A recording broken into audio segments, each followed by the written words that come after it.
गुरु प्यारी साध संगत जी, धन कृपाल जी।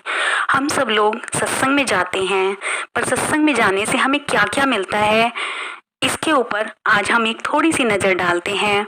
हमें सत्संग में जाने से हमारे पाप कट जाते हैं, ज्ञान की प्राप्ति होती है और परमात्मा की तरफ हमारे कदम बढ़ने शुरू हो जाते हैं। आइए जानते हैं कैसे। इस पर एक वृतांत आता है। एक बार दो दोस्त थे, जिनमें से एक तो नास्तिक था और एक आस्तिक था।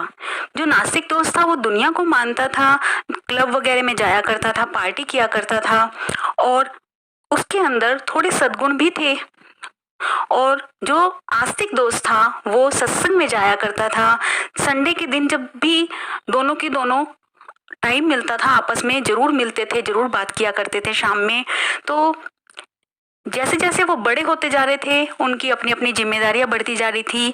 बड़े होने पर किसी को कहीं पे जॉब मिली, किसी को कहीं पे जॉब मिली, और तब भी उन्होंने अपना संडे के दिन मिलना नहीं छोड़ा, क्योंकि संडे के दिन उनकी छुट्टी हुआ करती थी। शाम के टाइम वो मिलकर पूरे हफ्ते का प्लान डिस्कस किया करते थे। इस हफ्ते मेरे साथ ये हुआ, इस हफ्ते मेरे साथ ये हुआ, और दोनों आपस में एक दूसरे से डिस्कस करके खुश हुआ करते थे कि आज हम अब की बार मैंने ये किया हफ्ते में, और जो आस्तिक दोस्त था वो बताया करता था अब की बार हफ्ते में मैंने ये किया। कुल मिलाकर दोनों की जिंदगी अच्छी चल रही थी। एक बार एक दोनों दोस्त, संडे का दिन था, जो नास्तिक दोस्त था वो खेलने चला गया, क्लब में चला गया, और जो आस्तिक दोस्त था वो सत्संग में चला गया। शाम में दोनों को मिलना था, जैसे वो हर बार मिला करते थे। जब शाम को दोनों मिले तो जो नास्तिक दोस्त था वो आस्तिक वाले से कहने लगा, तुम्हारे पैर में ये चोट कैसे लगी? उस दिन वो नास्तिक दोस्त बहुत खुश नजर आ रहा था, लेकिन जैसे ही अपने दोस्त के पैर की चोट देखी वो सब भूल गया। कहने लगा, तुम्हारे पैर में ये चोट कैसे लगी? तब जो आस्तिक दोस्त था कहने लगा, मैं आश्रम में सत्संग में जा रहा था, जाते हुए मेरे पैर में चोट लग गई। पता नहीं कैसे लगी, पर बहुत गहरा काटा था, मुश्किल से निकाला, खून बह रहा था, इसलिए मेरे को पट्टी करानी पड़ी। तो जो नास्तिक दोस्त था वो कहने लगा, आज मेरे साथ भी कुछ ऐसा हुआ है जो मैं तुम्हें बताना चाहता हूँ। तो दूसरे दोस्त ने बोला, हाँ बोलो, क्या हुआ तुम्हारे साथ? तो नास्तिक वाले दोस्त ने बोला कि आज मुझे एक सोने का सिक्का पाया है।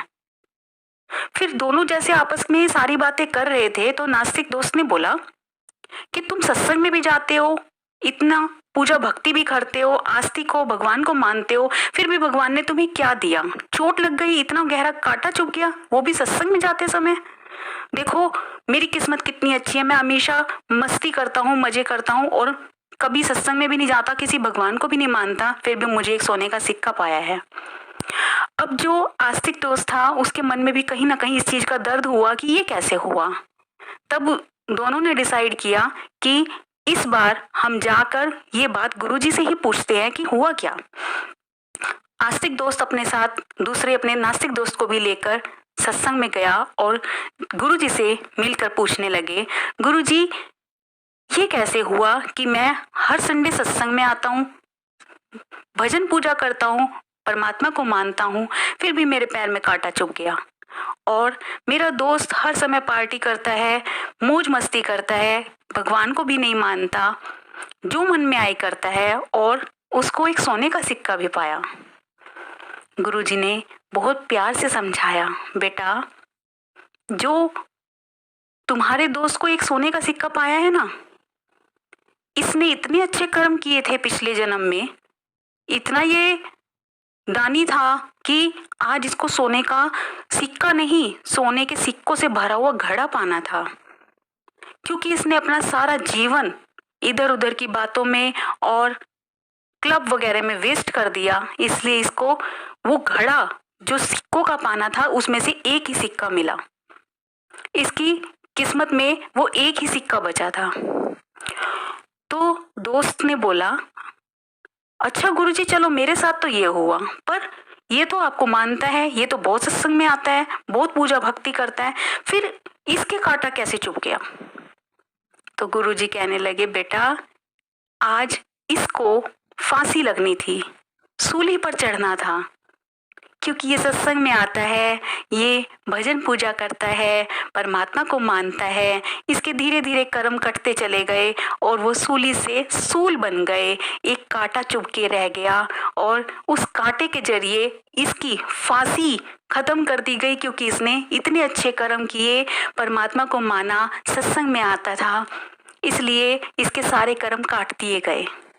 तो हम नहीं जानते महाराज जी हमारे कर्म कैसे काटते हैं, कब काटते हैं। अगर हम सत्संग में जाते हैं तो अच्छे मन से जाएं, वहीं पर ध्यान लगाएं, तो हमारे बहुत सारे कर्म तो ऐसे ही कट जाते हैं। जब हम रास्ते में चलते हैं, चलते हुए रास्ते में जितने कदम हम सत्संग की ओर बढ़ाते हैं, उतने यज्ञों का फल, उतने पुण्य कर्म हमारे बनते चले जाते हैं और उनका भी हमें हिसाब मिलता है।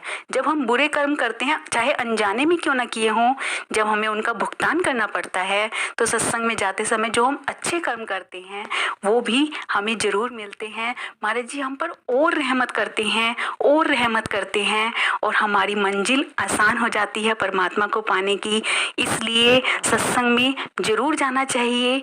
जिसको भी जहाँ जहाँ भी सत्संग मिले जरूर जाना चाहिए। अगर आपको मेरी वीडियो अच्छी लगती है प्लीज़ लाइक कीजिए, शेयर कीजिए और मेरे चैनल को सब्सक्राइब जरूर कीजिए। Thank you.